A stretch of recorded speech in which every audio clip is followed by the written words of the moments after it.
Welcome to The Last Breakfast. Please enjoy the video. You have access and the image ready. Now start removing a banner. Open YouTube Studio and go straight to customization, then branding.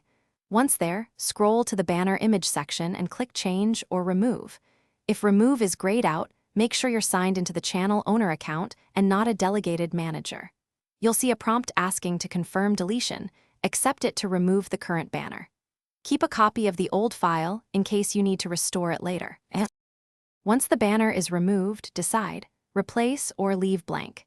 If replacing, upload the new image and use the crop handles to ensure critical elements sit in the safe zone. This prevents cutoffs on different devices. Make sure text and logos are centered for 16, 9, and mobile views.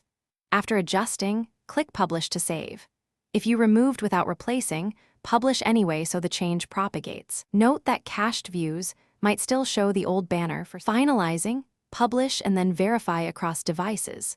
Clear your browser cache, test in incognito or another device to confirm the banner is gone.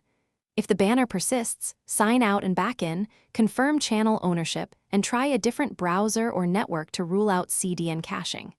If remove fails or errors occur, capture screenshots and record steps you tried. Then contact YouTube support. This information speeds resolution and avoids repeating basic trouble. Thanks for watching. If this was helpful, leave a like and consider subscribing. See you next time.